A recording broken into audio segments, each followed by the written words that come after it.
Buenos días, amables televidentes. Los saluda José Alberto Tejada Echeverry para presentarles el programa institucional del Canal 2 informativo Nuestra Gente. Hoy nos acompañan en el estudio las profesionales Paula Rojas, psicóloga de la Secretaría de Salud Pública Municipal, quien trabaja en el programa de atención a pacientes de VIH-Sida. Buenos días, doctora Paula. Buenos días, doctor Alberto, ¿cómo está? También está con nosotros Ligia López, quien es la directora de la Fundación GAMI y que maneja toda la parte técnica de salud sexual y reproductiva en una unión temporal de esta fundación y la Secretaría de Salud Pública Municipal. Buenos días, doctora Ligia. Buenos días, doctor Alberto. Y saludamos a nuestro periodista jefe, Cristian Peñati. Buenos días, doctor José Alberto. Buenos días, doctora Paula. Buenos días, doctora Ligia. Gracias por aceptar la invitación. Y un abrazo cariñoso a cada uno de los televidentes que están pendientes del informativo Nuestra Gente. Como siempre, de 7 a 8 de la mañana usted tiene una cita en el Canal 2, en el canal de Nuestra Gente. Recuerde seguirnos a través de nuestra página web www.canal2.co. Repito, www.canal2.co. Recuerde que este programa usted lo volverá a ver en repetición después de las 12 del mediodía por este canal, el canal de Nuestra Gente, y después de las 10:30 de la noche. Recuerde, estamos en Global TV, Canal 2, el canal de Nuestra Gente, y el canal 116, que es el canal cable operador en Cali, IP. Así que estamos pendientes para que usted también nos llame y nos diga sugerencias sobre el informativo Nuestra Gente. Muy bien. A propósito de las últimas semanas, hemos venido trabajando temas los días martes relacionados con la salud. Hemos hablado de la tuberculosis, hemos hablado del dengue, hemos hablado de los embarazos en adolescentes, de las enfermedades de transmisión sexual y hoy queremos hablar del tema del SIDA. A propósito, la revista Semana de esta semana, la que acaba de salir publicada el domingo, habla del SIDA como el virus moral. El virus moral y lo compara como la lepra del siglo XXI. Dice la revista en su artículo que el SIDA, igual que la esquizofrenia, igual que algunas enfermedades autoinmunes, igual que la obesidad, se han convertido en enfermedades estigmatizantes y estigmatizadas. Lo que quiere decir que el solo hecho de que nos demos cuenta que alguien es portador del virus, en este caso del SIDA, genera en las personas del entorno, en las empresas, en las instituciones, en todo el medio, el ánimo de discriminación, de alejamiento, de separación, lo que hace más complicado el manejo de este proceso de atención de una enfermedad.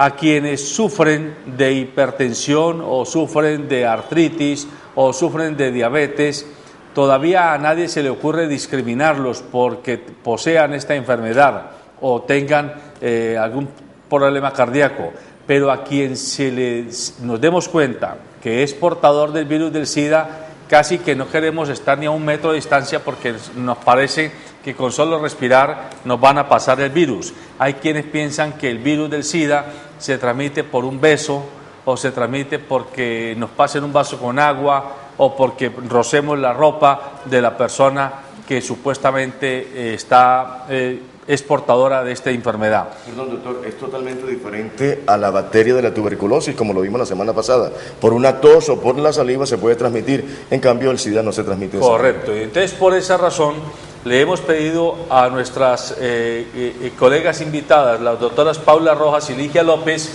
que conversen con ustedes y con nosotros sobre este tema, porque si bien es cierto que hay un tratamiento clínico a través de unos medicamentos que llaman retrovirales, lo cierto es que falta el otro tratamiento, el tratamiento social, el tratamiento afectivo, el tratamiento laboral, el tratamiento de inclusión social y anímica que requieren estos pacientes. Doctora Paula Rojas, ¿cuál es en esencia su experiencia con los pacientes portadores del virus VIH-Sida?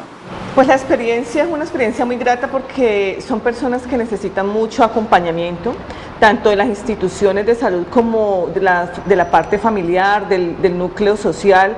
Entonces es de alguna manera uno poder darse cuenta que independientemente de todo son personas que te necesitan mucho, que hay que acompañar, que hay que trabajar mucho porque de alguna manera generan muchos cambios dentro de los procesos cognitivos de ellos, de los procesos familiares, laborales, como usted también lo estaba planteando ahora. Entonces en esta medida es importante generar un apoyo y un acompañamiento. Son personas que de alguna manera han sido diagnosticadas y, como lo dice usted, digamos, no más que decir portadores, son personas que viven con el virus de VIH.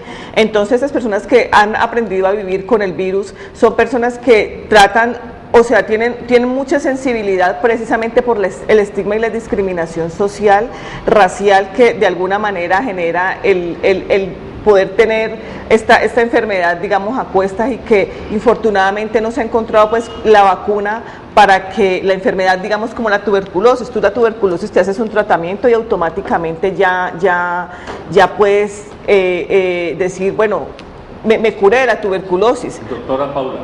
Pero con el VIH no sucede lo mismo. En días pasados un médico, un científico colombiano, Roberto Giraldo, en Caracol, planteaba que el virus no existe, que el virus del SIDA no existe, que existe, lo que entiendo yo es que existe el SIDA, pero que no es el VIH el virus transmisor.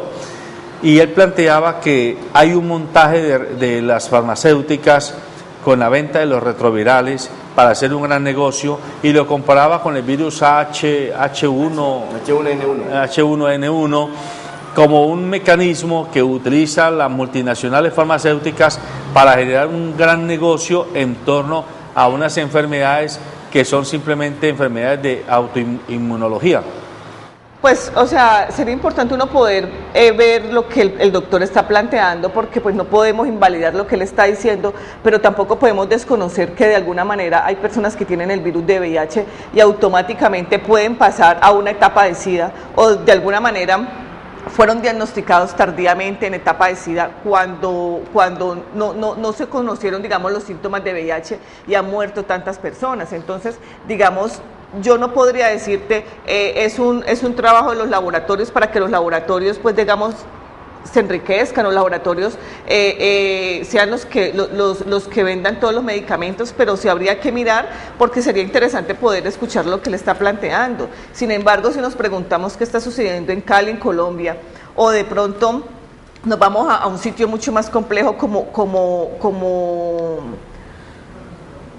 el Oriente, no, como en ay, se me fue, en África, donde mucha gente muere. Entonces decimos, bueno, ¿qué está pasando allí? ¿O por qué está muriendo gente que de todas maneras está tomando los medicamentos? O la gente que no logra tomar un medicamento pero de todas maneras muere. Entonces, ¿qué está pasando? O sea, habría que cuestionarse. Entonces, para seguir en esa tónica, a usted le pregunto, doctora Ligia, los pacientes enfermos de SIDA, el SIDA, digámoslo, no es una enfermedad estricta como decir la tuberculosis. Yo tengo tuberculosis, o yo tengo neumonía, o yo tengo diabetes, repito, sino que pareciera ser, los que no somos médicos ni sabemos nada de esto, que es como el desencadenamiento de una cantidad de afecciones en el organismo humano a consecuencia de que pierde la capacidad de responder inmunológicamente al ataque de una multiplicidad de virus. ¿Eso es así? Explíquenos, por favor, a los legos, qué es lo que significa que alguien tenga SIDA. Al final, ¿de qué es que muere?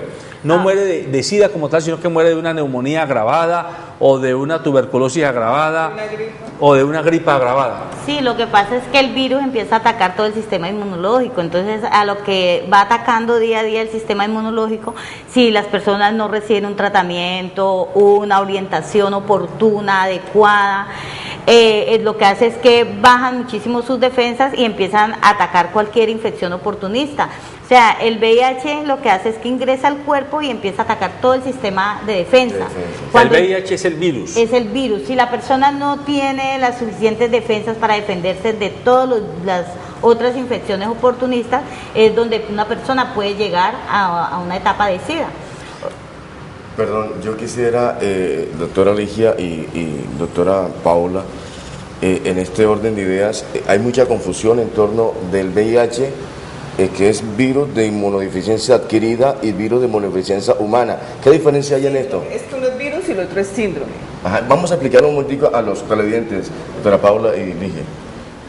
Pues el virus es el que se adquiere y ya el SIDA es ya la enfermedad como tal. Ya cuando hay más de 3 o 4 infecciones oportunistas es cuando ya se le llama SIDA, pero las personas mueren por una neumonía, por una tuberculosis, por una neumocitis. Entonces son todos este tipo de infecciones la que hace que una persona con VIH sea muy vulnerable a adquirir otro tipo de infecciones, como una tuberculosis, como una neumonía. ¿Por qué? Porque no tiene las suficientes defensas. Entonces, ahí es donde se dice que ya es una persona que está en SIDA, porque tiene muy poquiticas defensas. Que el cuerpo no alcanza a defenderse de todo esto. Las personas que son portadoras de este síndrome adolecen, como dice la revista Semana, de lo que se llama el virus moral, porque tener SIDA es inmediatamente asociado con que la persona o está relacionado con el mundo homosexual, o está relacionado con el mundo de la prostitución, o está relacionado con el mundo de las drogas. ¿Hasta dónde eso es cierto? Porque eso es parte de la estigmatización que tienen los enfermos. Exactamente, precisamente por eso llegó un momento donde se discriminó muchas personas, porque eso en su momento tenía su lógica y tenía su razón. Pero el VIH o el SIDA, o el VIH básicamente, que es, digamos, la etapa inicial, cuando se adquiere digamos, la enfermedad que es en VIH en la etapa, no necesariamente tiene que ser por relaciones homosexuales. Esto es una enfermedad de relaciones heterosexuales también, y eso está muy claro y está evidenciado. ¿Por qué? Porque por lo menos para nosotros como Secretaría de Salud, digamos, es un problema bastante complejo, digamos, en los jóvenes, en los adolescentes, que de alguna manera tienen parejas heterosexuales, pero son infectados precisamente por ellos mismos. O digamos, cuando llegó el virus a Cali, teníamos por cada 10 hombres una mujer infectada. Ahorita tenemos por cada 2 hombres una mujer, lo cual quiere decir que de todas maneras dejó de ser un problema, digamos, de transexuales, de homosexuales, para ser un problema básicamente de personas heterosexuales. Doctora, se ha hablado y se nos ha dicho a través de los medios, tanto escritos, televisivos y radiales, que el SIDA comenzó en el África, como usted bien lo dijo, pero comenzó con una relación entre un hombre y un animal, especialmente un mico, ¿verdad? Un orangután. ¿Eso es cierto o es una mitología? Pues hay muchas versiones de cómo inició, entonces pues sería muy complejo uno poder decir exactamente fue de esta manera. O sea, siempre dice que sí, que fue una relación, digamos, con un animal, pero también hay otras versiones que hablan de que es una relación básicamente entre 2 seres humanos. Entonces, la verdad, no hay una claridad a ciencia cierta, digamos, de cómo llegó el virus aquí al continente, cómo llegó acá de alguna manera al humano. No hay una ciencia cierta con relación a esto. Bueno, lo cierto es que en este momento nos importa que el paciente que esté adoleciendo de esta enfermedad tenga la posibilidad real de ser atendido y de no ser discriminado.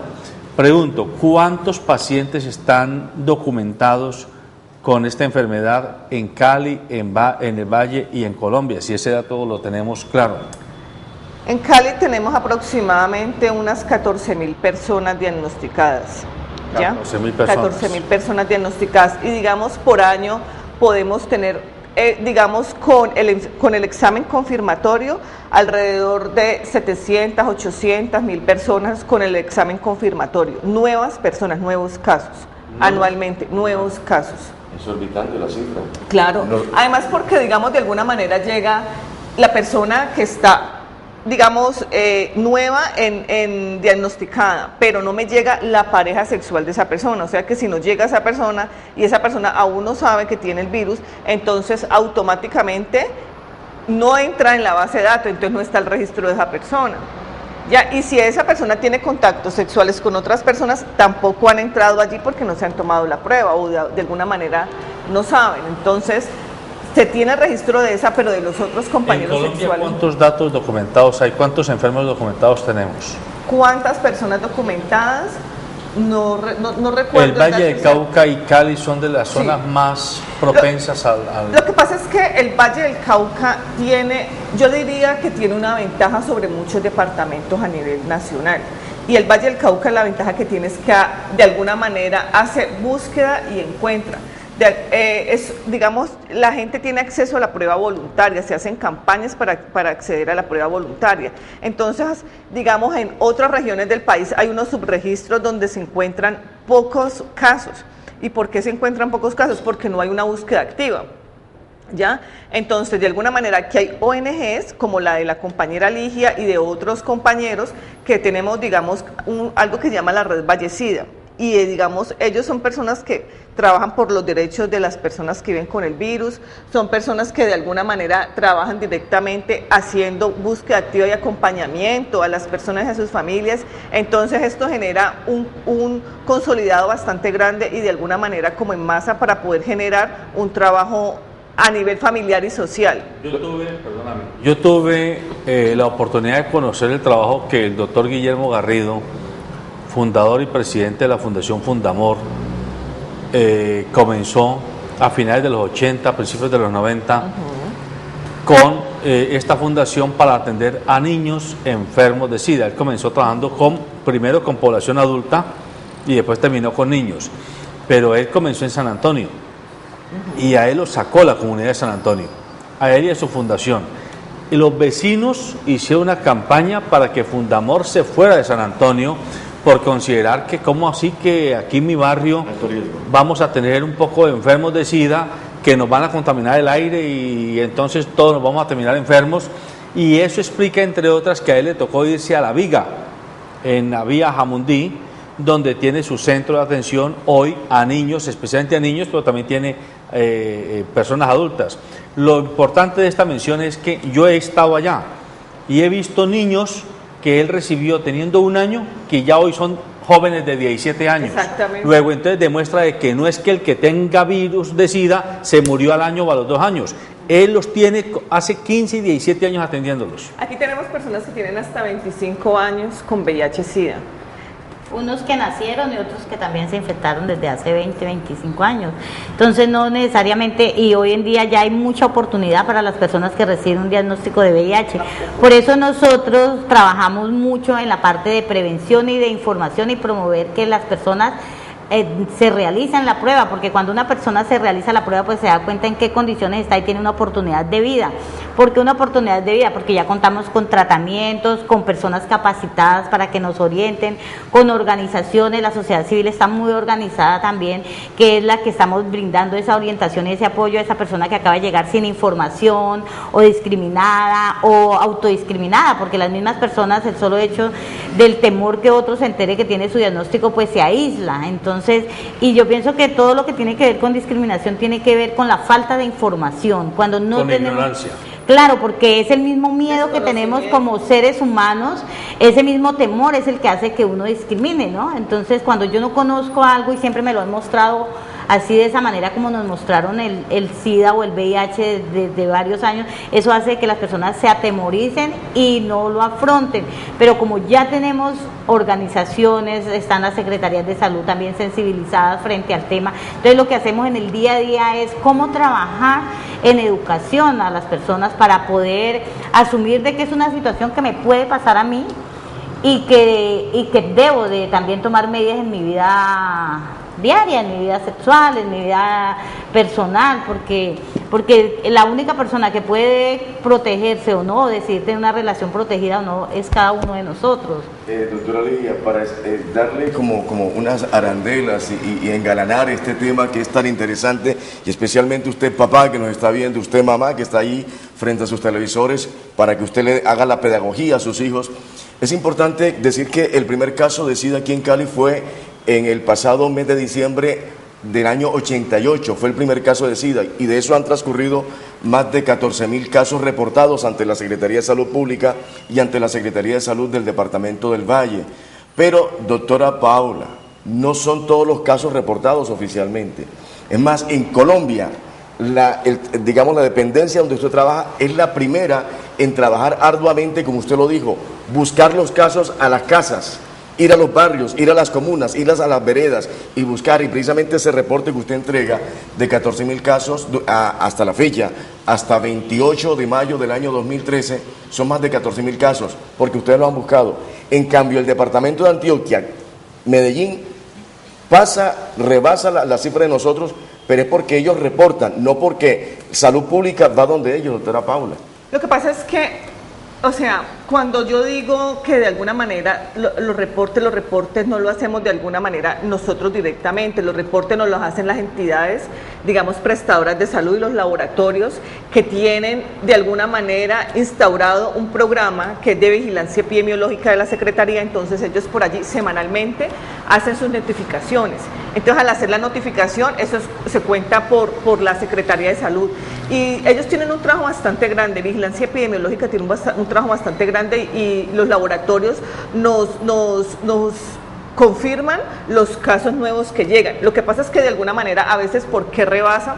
¿Por qué? Porque es que anteriormente a nivel nacional, digamos, se hacía un reporte, pero el reporte no se hacía con la prueba confirmatoria, sino con una prueba sencilla que es la prueba lisa, que esa no es una prueba confirmatoria. Ya es una prueba presuntiva que de alguna manera te puede decir, oye, es probable que tenga VIH como probable que no. Esta puede fallar y puede tener un falso negativo, una prueba de lisa.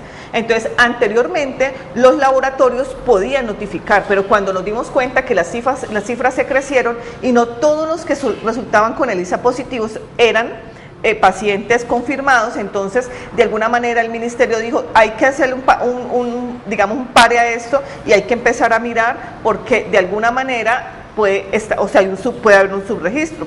O lo otro es que, digamos, cuando a nivel nacional se tiene mucho más, no es porque ellos solamente notifiquen, lo que pasa es que también aquí hay un trabajo bastante fuerte, digamos, con las entidades o las ONGs, con la sociedad civil organizada. Entonces, si se hace, como dice Ligia, un trabajo de prevención, entonces si estás haciendo un trabajo de prevención, estás entregando los preservativos, estás haciendo campañas, es muy probable que haya de pronto una transmisión, digamos, más directa. Pero entonces, para que le demos claridad a los televidentes, el virus se transmite por dos alternativas posibles, por la vía sexual o por la vía hipodérmica a través de las inyecciones, de las agujas que utilizan los drogadictos, pero que también, o una transfusión de sangre, o usar una aguja con la que alguien le aplicó una inyección a otra persona y la vuelve a reutilizar y entonces nos contamina.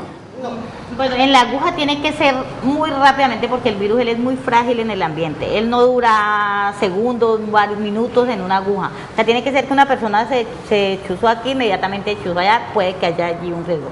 Pero se transmite de la madre al hijo durante la gestación, durante el parto o también por la lactancia. Entonces lo que buscamos con mujeres gestantes en el Valle y en Colombia es que ojalá se les ofrezca la prueba a toda mujer gestante. Embarazada. Si es una prueba que es voluntaria, en Colombia no es obligatoria, cada ser humano es libre de decir sí o no. Y lo que sí se debe de darle una buena orientación a toda persona que quiera realizarse la prueba. Entonces se transmite de madre a hijo. De madre a hijo, por relaciones sexuales.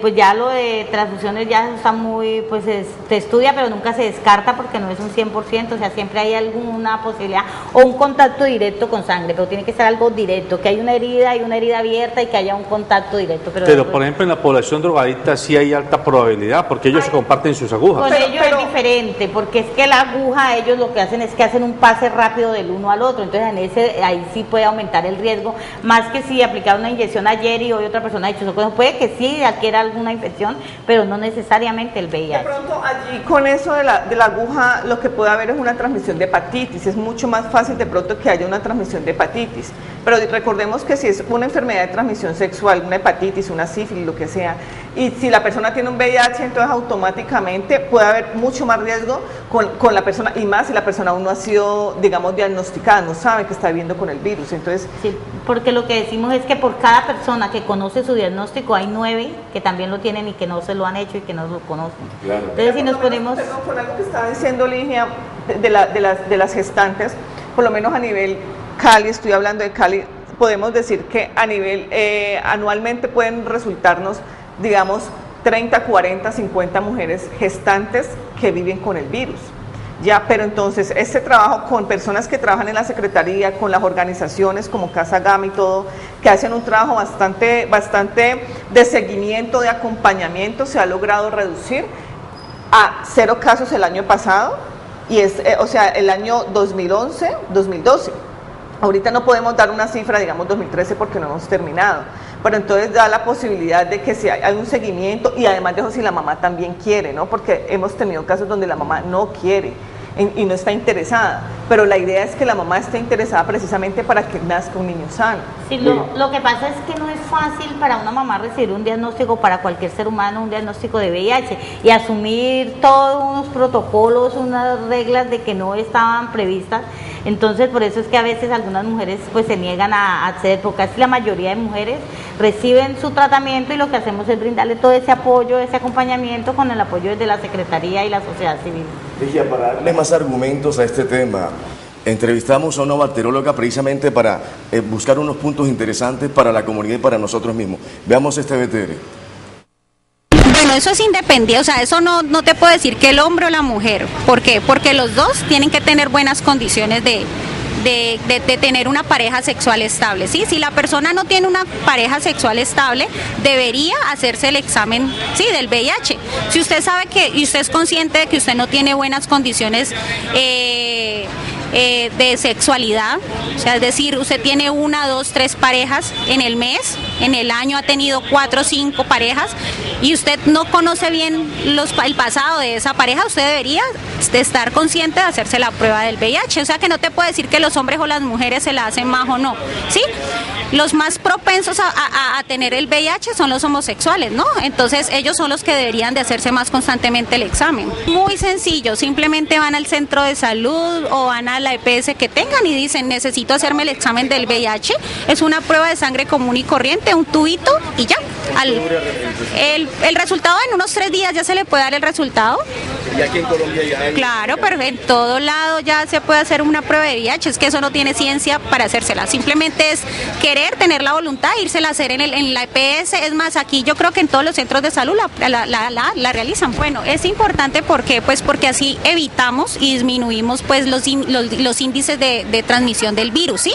Entonces es importante que cada quien sea consciente de que dependiendo de cómo su conducta sexual se realice el examen. Entonces, si es una persona que no tiene buena conducta sexual, que vaya, y eso no tiene ciencia, pues no tiene mayor dificultad ir a una EPS, un centro de salud, y realizarse el examen. Primeramente, nosotros hacemos una encuesta donde determinamos y hacemos una serie de preguntas para hacer como un primer filtro de los donantes, pues de las personas que van a donar. Segundo, nosotros hacemos pruebas a esa sangre, o sea, toda la sangre que las personas donan tienen que tener una serie de pruebas infecciosas. Entre ellas ahí va el VIH, ¿sí? Entonces nosotros a todas las unidades de sangre le hacemos pruebas infecciosas, y ese es el segundo filtro que hacemos. O sea, nosotros no podemos ir aceptando personas por aceptar, sino que tienen que tener buenas condiciones de salud, tener una pareja sexual estable, ¿sí?, que lleve más de 6 meses con su pareja sexual. Y esas son condiciones pues que necesitamos para que la persona sea aceptada como donante de sangre. Bueno, hay demasiada información en la participación de la persona que entrevistaron, pero me llama la atención 2 cosas. La primera, ella hace alusión a que uno debiera hacerse la prueba si conoce el pasado sexual de la pareja. Eso es como complicado, porque eso es casi como tener la lámpara de Aladino y saber cada uno a través de un mecanismo de invisibilidad cómo es que se comporta cada persona. Y segundo lugar, ella misma se encarga, en mi opinión, de estigmatizar a la población cuando dice, si usted es homosexual, pues hágase la prueba con más frecuencia, porque ya aquí estamos discutiendo, y usted lo acaba de explicar, doctora, que el virus ya no solo está en la población homosexual, sino que es un virus genérico. Genérico para todo el mundo, o sea. Y si no fuese, digamos, de alguna manera también relacionado con las mujeres, no tendríamos la cifra que yo le digo de por cada 2 hombres una mujer, y no tendríamos, digamos, 50 mamitas embarazaditas positivas para VIH. No tendríamos el número de niños que ya hay con diagnóstico de VIH, porque bueno, aquí en el Valle tenemos un buen número. Expliquémosle a los televidentes, Una mamá que está con SIDA, con el virus, VIH. con el VIH, y está embarazada, nace su niño y ella o no quiso o no se dio cuenta, nació la criatura. ¿Cuáles son los efectos reales, patéticos que tiene esa criatura cuando recibe la transmisión del virus? A ver, pues primero que todo, no todos los hijos de mujeres que viven con VIH nacen con VIH. Si tenemos 100 mujeres con VIH y ninguna hace tratamiento, el riesgo pueden ser 40 niños que nazcan con VIH, o sea que sería el 40%. En este momento lo que hacemos, uniendo todos los esfuerzos de acompañamiento y orientación, es para que de 100, mínimo un niño, o sea, el 1%.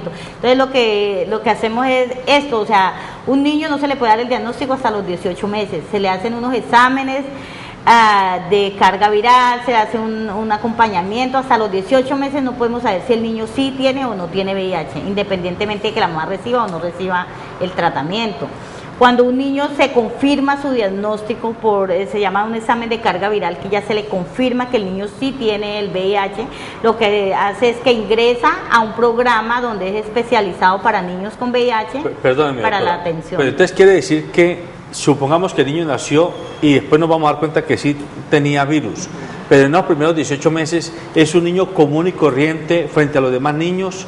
No presenta enfermedades raras, comportamientos extraños, erupciones en la piel. Cada uno es diferente. Hay niños que les puede dar alguna bronquitis o alguna infección. Hay otros niños que llegan a 5 o 6 años y es un niño totalmente normal como el resto de los niños. Pero lleva la carga. Pero lleva su virus en su sangre, pero no necesariamente es que el niño nació con VIH y que ya se enfermó. No, algunos sí.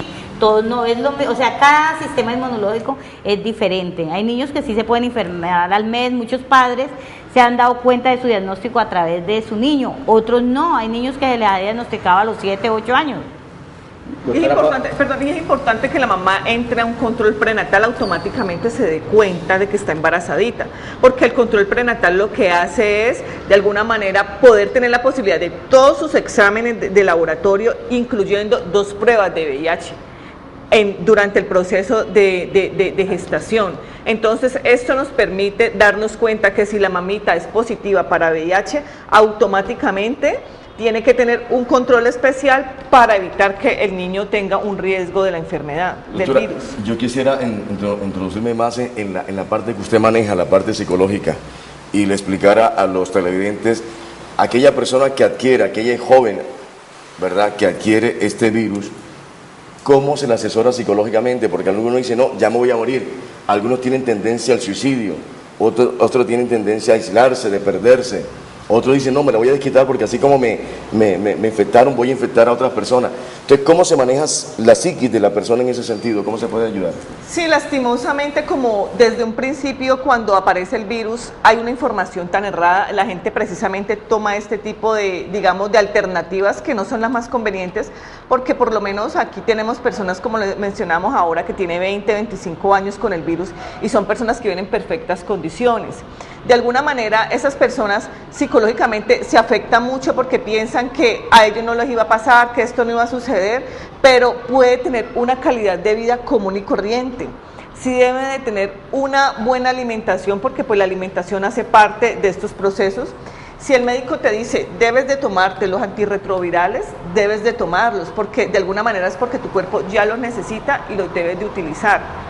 A nivel familiar, es importante que la red de apoyo esté allí pendiente, que se cuente con alguien de la familia, sea la mamá, sea la esposa, sea la tía, sea un compañero o compañera. Entonces, de alguna manera, sea alguien que esté para de pronto ir al médico, para los exámenes, o sea, cuando, digamos, a veces hay terapias familiares o terapias grupales. Esto hace parte, digamos, de un proceso que se debe hacer con las personas, porque ni soy el primero, ni soy el último, ni soy la última persona que de alguna manera estoy resultando diagnosticada, sino que sencillamente necesito un acompañamiento.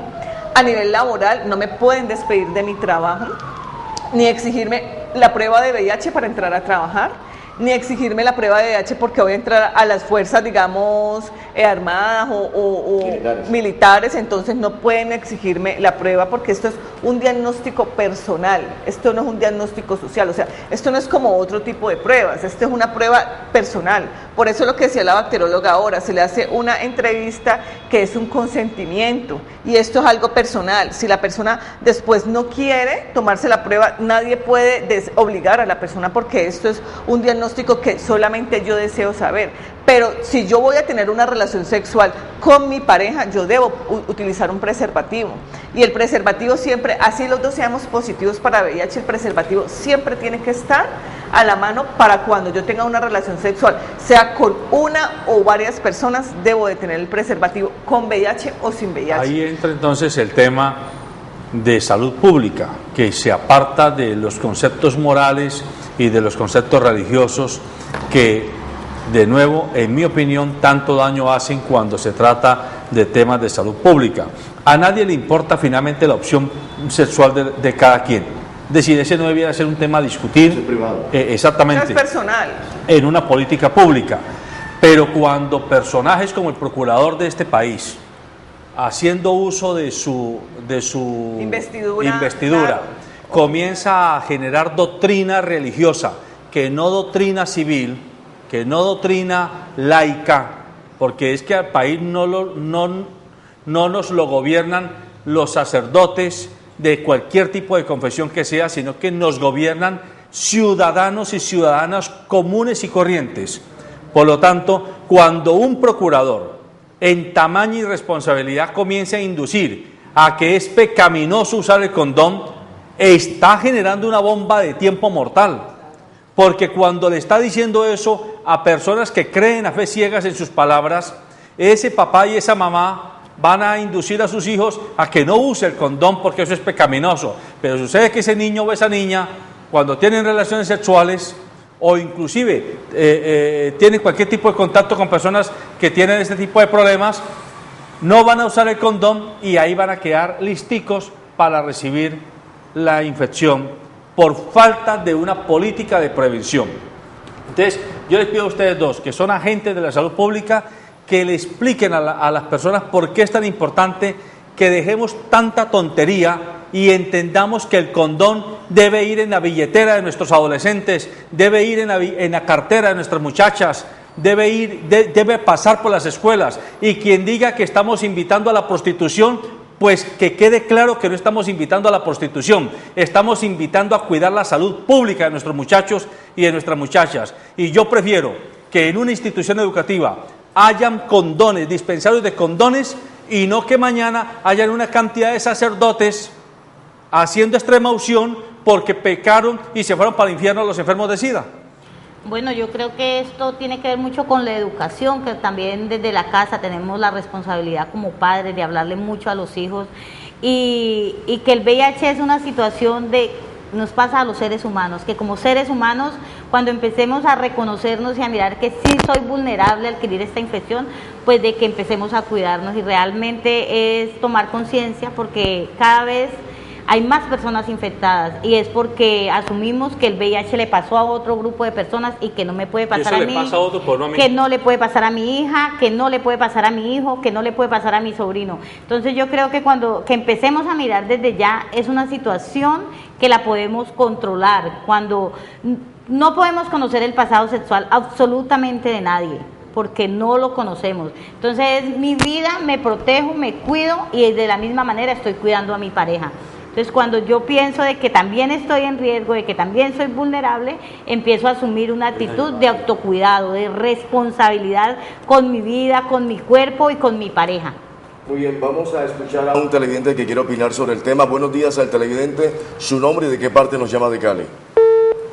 Se cayó la llamada, inténtelo al 558-5292, llámenos para preguntarle a nuestros invitados. Doctora, tengo algunas estadísticas aquí, doctora Paola, donde dicen que las comunas con mayor índice de casos de infección del SIDA, del virus del SIDA, es del VIH. Está la comuna 3, la 6, la 9, la 14, la 13, la 15, 19, 23.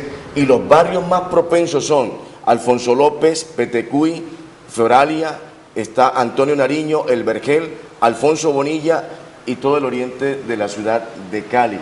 Son los barrios más propensos con el alto índice. ¿Usted qué tiene que decir estadísticas que se están manejando? Bueno, con relación a las estadísticas, digamos, o sea, la estadística está porque de alguna manera la persona o fue a hacerse la prueba cerca a un hospital de los que quedaba o por, digamos, ubicación geográfica. Entonces, no digamos que solamente en estos sectores los hay, o sea, en estos sectores hay de pronto, porque son sectores vulnerables en muchos aspectos, digamos en embarazos no deseados, en temas de consumo, en desplazamiento, entonces, digamos, son sectores vulnerables para muchos aspectos, pero digamos, si yo tengo una relación sexual con alguien que vive, digamos, en la Comuna 3, y la persona vive con el virus, es probable que yo, que viva en otra comuna, también pueda adquirir el virus y no necesariamente estoy en esta comuna.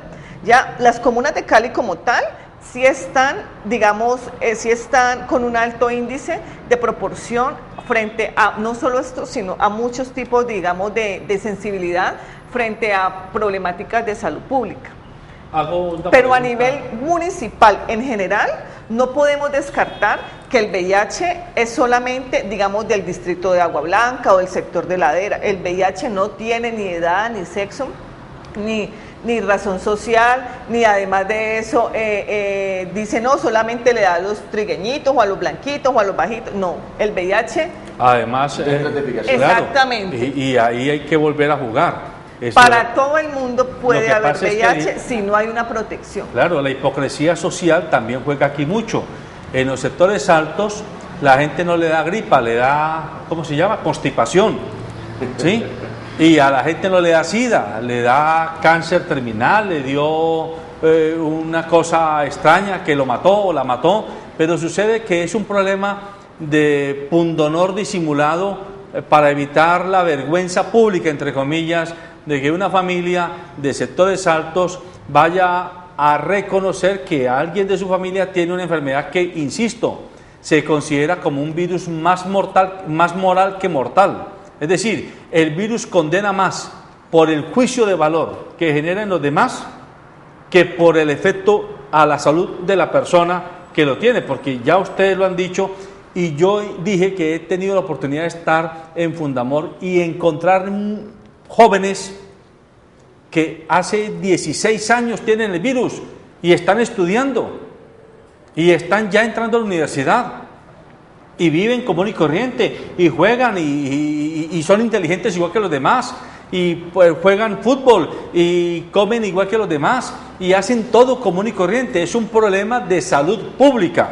Frente al tema de salud pública, el sistema del POS, o sea, el plan obligatorio de salud, cubre a los pacientes que tienen esta enfermedad y no tienen ellos que irse a comprar sus retrovirales a laboratorios especializados, sino que pueden ir a reclamar la medicina. A ver, sí los cubre. Lo que ha pasado durante muchos años es que lo que hemos logrado es a punta de puras tutelas y desacato de derechos de petición, porque una cosa son los derechos que cada ser humano tenemos, pero otra cosa es cuando llegamos a la entidad de salud, que no lo hay, que llegue, venga otro día, que vuelva, que espere que se lo autoricen. O sea, hay mucho protocolo en la parte de salud, que eso hace que una persona a veces se canse de ir a buscar su tratamiento antes de lograrlo.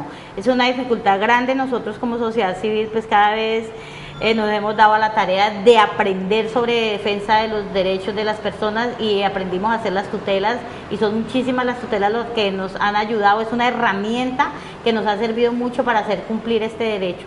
Gracias, doctora Ligia. Tenemos a un televidente que quiere opinar. Buenos días al televidente, su nombre y de qué parte nos llama. Muy buenos días, Mauricio Vélez. Don Mauricio, le escuchamos. Buenos días para usted. Lo que pasa es que estaba viendo el programa hace rato, que no había un programa que hablara al aire sobre el tema del VIH-Sida. Pues la verdad es que soy una persona que he sido, digamos, que un apasionado, entre comillas, de este tema y de todo esto de virus que han ido apareciendo en los últimos 30 años. Yo veo, por ejemplo, el caso de este tema del H1N1, un virus del que hablaron pues de una pandemia mundial que se iba a morir pues muchísima gente por la difusión de él, y a la hora del test un virus que controlaron en 2 meses y se volvió como un mito, ¿no? Incluso un pequeño brote aquí en Bogotá que me muy confundido la semana pasada, porque luego hablaron de que no se preocupen, que no pasa nada, y pues en mi concepto personal, y lo digo con respeto porque pues estamos para opinar dentro de una democracia, a mí me parece que ese tema del VIH es un tema muy debatible, porque yo he conocido casos de personas que llevan 12, 15 años positivas por una prueba y se van a otro país a trabajar. Conozco el caso de una amiga que se fue a Australia, allá le hicieron la prueba y salió negativa. Mi pregunta es, ¿cómo hacen la prueba en Colombia? Porque allá salió negativa después de supuestamente estar rotulada como seropositiva más de una década en Colombia.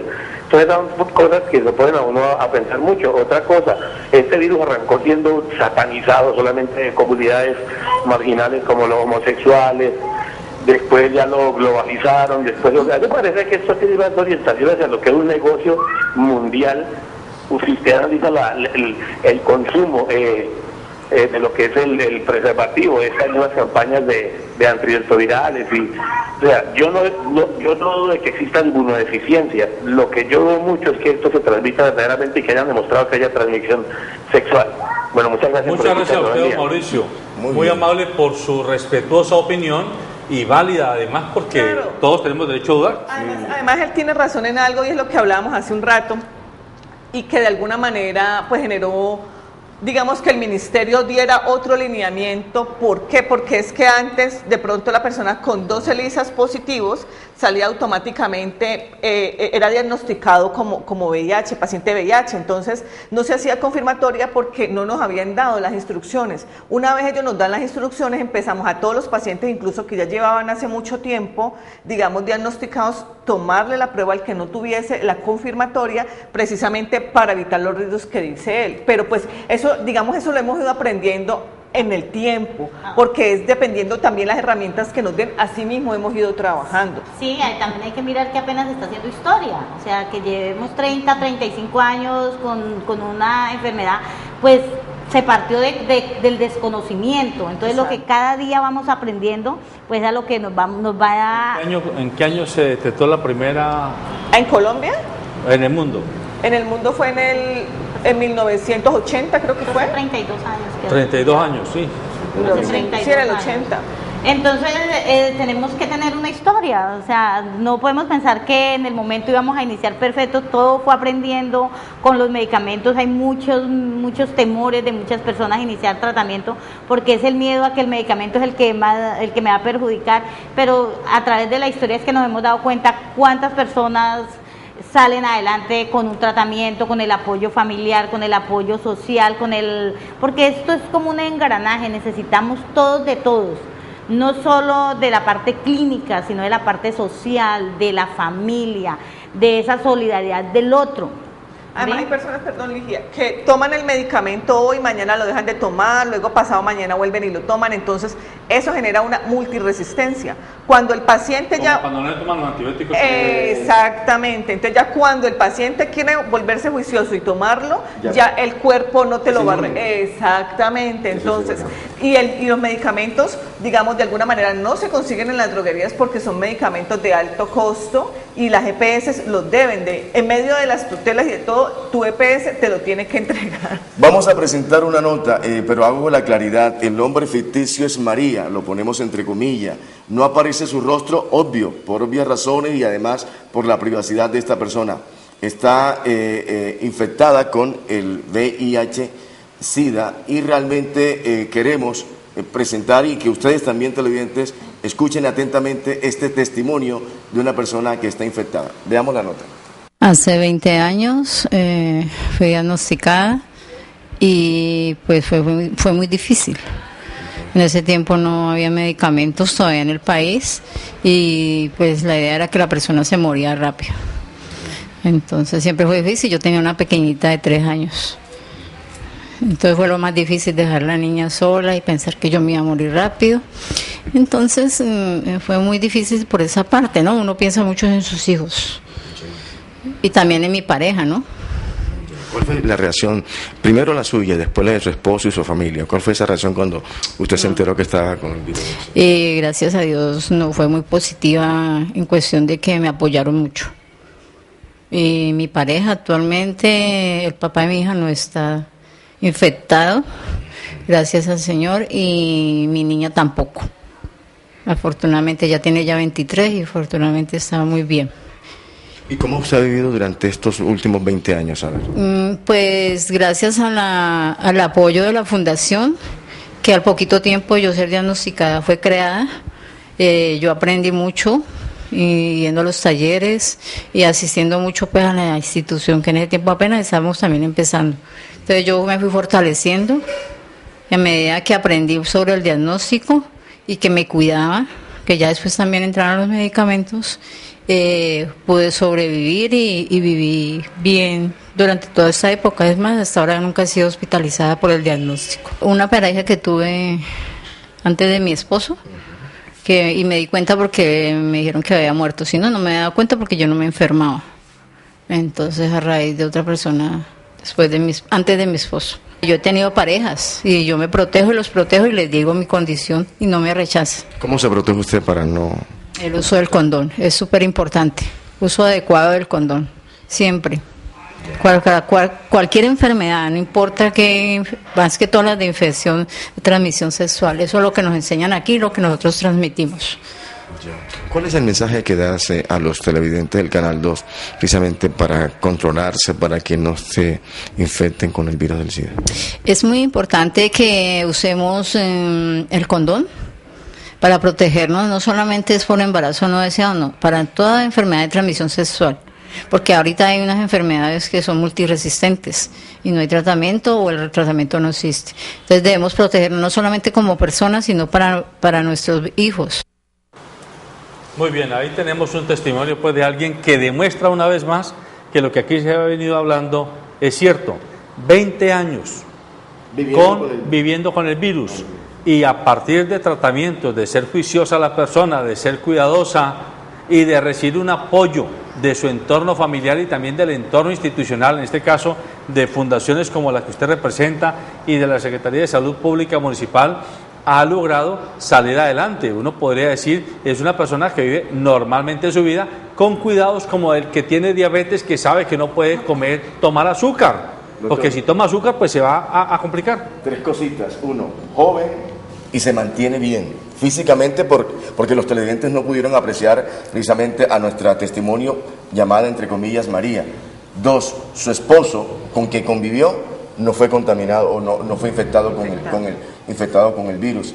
Y su hija, ¿verdad?, tampoco fue infectada. Su pequeña hija, su bebé, que ella la amamantó y todo, no fue infectada. Son 3 cosas que realmente llaman la atención en el tema que se está llevando a cabo. Y la idea es no amamantar, ¿no? Porque si se amamanta hay un alto riesgo de que haya transmisión por la leche que la mamita le está dando al bebé. Entonces, pues digamos, en este caso, afortunadamente ella, pero la idea es no amamantar al bebé ya en ningún periodo, digamos, ya de la gestación con ese o con los otros niños que vengan, porque ahí sí hay un alto riesgo de infectar. Cuando la persona es infección directa. Es una transmisión directa. Cuando la persona sabe que tiene SIDA. VIH, recordemos, VIH, porque si la señora, digamos, tuviera unas condiciones terribles que de pronto no la pudo ni siquiera llegar al parto, y ya la señora tiene 20 años más o menos de ser diagnosticada, entonces si hace 20 años hubiese tenido SIDA, difícilmente estuviera viva todavía la señora. Pero doctora, llama la atención lo que ella dijo en el testimonio, que ella ha tenido parejas después y le ha dicho a su pareja que ella está infectada y tiene la relación. Exactamente, porque allí nos damos cuenta que los mitos con que iniciamos, digamos, hace 20, 30 años, de alguna manera han sido estigmatizados todo el tiempo. Entonces esto no nos ha permitido, digamos, crecer o tener un contacto directo, porque mucha gente todavía piensa el VIH pues como la muerte, y resulta que hay unas enfermedades mucho más catastróficas que el VIH. Y también algo que hay que tener en cuenta es qué es lo que para cada uno de nosotros es una pareja estable. No quería irnos de aquí sin que antes lo dejemos como un poco claro, porque es que digo, yo tengo una pareja estable 6 meses, a los 6 meses termino una relación e inicio otra, entonces no me protejo porque es una pareja estable, 6 meses solo él conmigo y yo con él. Pero resulta que esa relación se termina, inicio otra, otros 2 meses y es otra relación estable por 2 meses. Entonces que tengamos en cuenta también esto realmente, ¿qué es para mí una pareja estable? Entonces hay muchas personas, por lo menos las niñas que nacieron con el virus, que tienen 22 años, algunas no han iniciado su vida sexual y ya tienen VIH. Y un hombre que dice, no, yo puedo tener una relación porque esta niña, esta no ha tenido ningún riesgo. Y sí que es importante eso que usted está diciendo, doctora Ligia, porque ahora que hay este cuento del ¿cómo se llama? El carrusel y que han comenzado a salir. Y ya está llegando a Cali. Claro. Está llegando a Cali el carrusel del sexual. Uno de los graves riesgos es no solo el embarazo, sino las enfermedades de transmisión sexual y el SIDA, pues, el virus. VIH. El VIH. Porque esas niñas, según entendemos, el carrusel es un juego en el que muchos muchachos, muchos hombres penetran a una niña o a varias. Entonces, claro, todos los fluidos, las secreciones de uno y otro están combinándose, y ahí al final, desgraciadamente, ya hay niñas que han admitido que están embarazadas y que no saben quién es el papá de esa criatura, porque sencillamente estaban en una especie de juego sexual, entre comillas. Ahí vuelvo a insistir, es muy importante que los padres y madres de familia jueguen un papel sin rodeos. La salud no está asignada ni al color de la piel ni al tipo de confesión de fe que tenga la persona. La salud es un hecho objetivo. Uno está enfermo, sea blanco o negro, sea creyente o no sea creyente, sea rico o sea pobre. Así que, como mínimo, frente a estos hechos, hay que usar el condón. Sí, es muy importante asumir esa responsabilidad de protección. Como madres es tener en cuenta de que a veces nos da susto de un embarazo, es lo que más nos aterroriza a las mamás, un embarazo, pero pueden haber situaciones que puede ser un VIH. Nosotros hemos recibido niñas de 14 años con VIH, con sífilis y embarazadas, una niña que todavía está pensando en muñecas, que no asimila de lo que se le está hablando, porque es que no es fácil asumir un diagnóstico por VIH en ninguna persona, ni en un profesional, ni en una ama de casa, menos en un adolescente. La mayor cantidad de casos aquí en Cali, en el Valle del Cauca, son la población entre los 12 a los 25 años de edad, la mayor cantidad de personas infectadas con el virus del VIH. Y además, doctora Paola, el llamado, yo creo que el llamado que se debe hacer a las escuelas, a los colegios públicos, para las campañas masivas, gigantescas que se deben hacer concretamente con esta población. Pues mira, yo pienso que tenemos que hacer un trabajo de concientización y un trabajo bastante fuerte con los docentes, con las instituciones educativas, porque no se puede concebir algo que usted estaba mencionando ahorita en unas comunas de Cali y que haya de pronto 4, 5 o 6 niñas en un salón embarazadas. O sea, eso es gravísimo. Y no sabemos si de estas 6 niñas, cuántas tienen enfermedades de transmisión sexual, cuántos compañeros tienen, cuántas dificultades tienen estas niñas, digamos, con un embarazo de estos.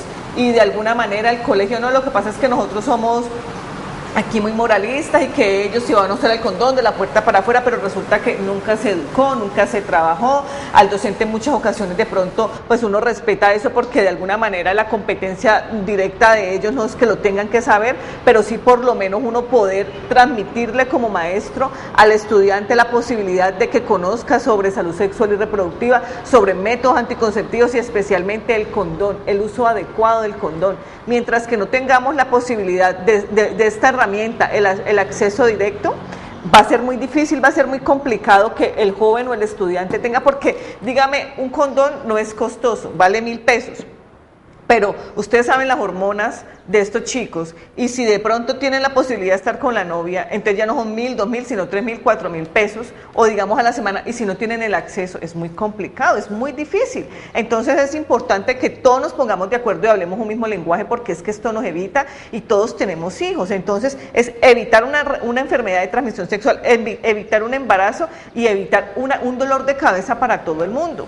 A nivel nacional, ahorita hay un proyecto patrocinado por el Fondo Mundial, que es el Proyecto País, donde estamos trabajando en 72 municipios con poblaciones vulnerables. O sea, iniciamos con 7 poblaciones, en este momento quedamos con 5, donde estamos llegando a los lugares de trabajadoras sexuales, de habitantes de calle, personas viviendo con VIH, para hacer pues todo el trabajo de sensibilización del cuidado, de la salud y de la responsabilidad tan grande, porque una persona con VIH, si no se protege, pues va a estar muy expuesto y expuesta a adquirir otro tipo de infecciones.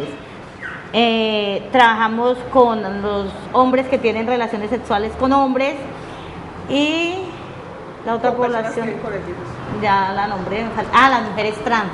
Entonces lo que hacemos es llegar a las calles donde ellas trabajan, llegar a los lugares de trabajo, a las trabajadoras sexuales, para llevarles el condón, para hablar con ellas, para que asuman una actitud de autocuidado, porque yo pienso que esto tiene que ver es con la educación. Cuando yo conozco y cuando yo sé a los riesgos que me estoy exponiendo, asumo una actitud de responsabilidad conmigo y con el otro. Doctora Ligia, el 1 de diciembre siempre se conmemora un año, precisamente la celebración del Día de la Lucha Mundial contra el VIH. SIDA. Y precisamente le pregunté extra micrófono con la veterináloga que hicimos la primera nota, y me decía que ese día son pocas las personas que se practican el examen del VIH. Son pocas las personas que acuden a ese día y que es gratuito este examen y no participan en practicarse un examen. El tiempo se nos acabó. Ya ustedes saben, amables televidentes, que el propósito de nuestro programa es informarlo a usted para que así informado piense y decida siempre en procura del bienestar colectivo. En el caso de estas enfermedades como el virus del VIH que genera la enfermedad del SIDA, tiene en nuestras manos una posibilidad y es hacer prevención, hacer educación. En el caso de los que somos padres de familia y tenemos hijos menores o adolescentes, todavía tenemos la responsabilidad y la posibilidad de, inclusive, yo me atrevo a decirlo, en la canasta familiar debiéramos de comprar condones para entregarle a nuestros hijos y a nuestras hijas. Es preferible eso que hacernos ese discurso moralista de que es que mi hija y mi hijo son tan perfectos, son tan angelicales, que no les pasa ningún mal pensamiento sexual y menos que tienen hormonas que están en pleno desarrollo. Por Dios, es un problema de inteligencia, es un problema de sentido común. Todos hemos sido adolescentes, todos hemos sido muchachos y muchachas, pues evitémosle a esos muchachos y muchachas que cuando sus hormonas se les alboroten, además de alborotadas, no tengan allí el instrumento de defensa para evitar, como dicen la doctora Paula y la doctora Ligia, o un embarazo no deseado o una enfermedad de transmisión sexual, o lo más grave, ser receptores de un virus que después se va a desarrollar en una enfermedad y que nos va a generar múltiples problemas. La invitación es a que antes que moralismo le pongamos sensatez a este tipo de situaciones. Y un hijo y una hija se quieren si somos capaces de asumir nuestra responsabilidad de cuidado y de prevención, y no solamente de castigo y amonestación. Buenos días.